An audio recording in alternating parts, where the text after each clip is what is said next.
Exercise 27.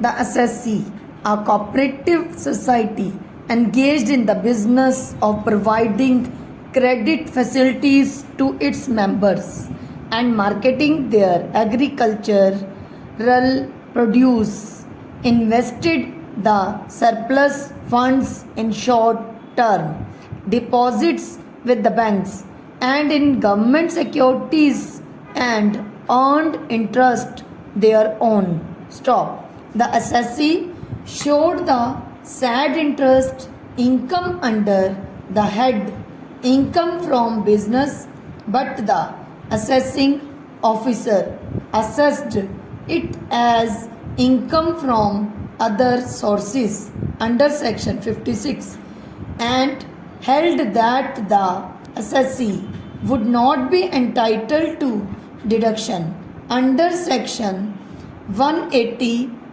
80p2a of the Income Tax Act. Stop.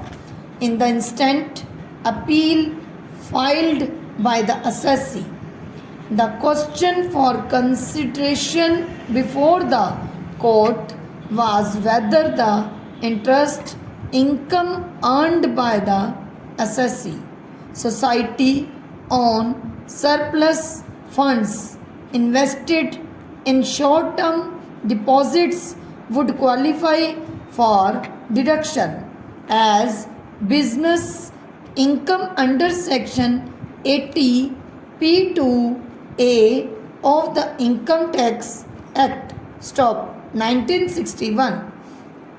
Dismissing the appeals, the court held an income which is attributable to any of the activities specified in S80 P2 of the Income Tax Act 1961 would be eligible for deduction. Stop.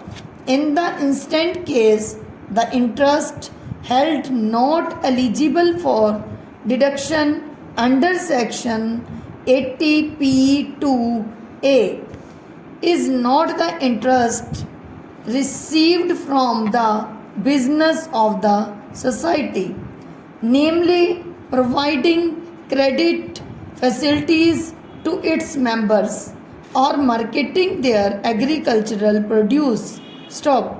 What is sought to be taxed under section 56 of the Act is the interest income arising on the surplus, which surplus was not required for business purposes and was invested in specified securities as investment. Stop.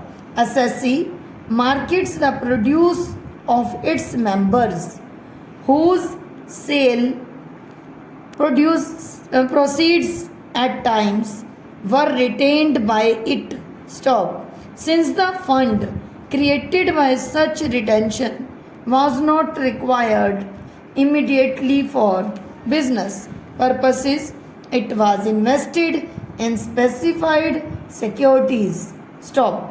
Such interest income would come in the category of income from other sources and therefore would be taxable under section 56 of the Act as rightly held by the assessing officer. Stop. Next para. The word income has been defined under section 224(1) of the Act to include profits and gains. Stop. The subsection is an inclusive provision. Stop. The Parliament was included specifically business profits into the definition of the word income. Stop. Therefore, the court is required to give a precise meaning to the words profits and gains of business mentioned in S80p2 of the Act. Stop.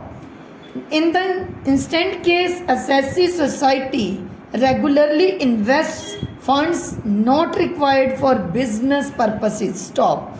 Interest on such investments cannot fall within meaning of the expression profits and gains of business. Stop.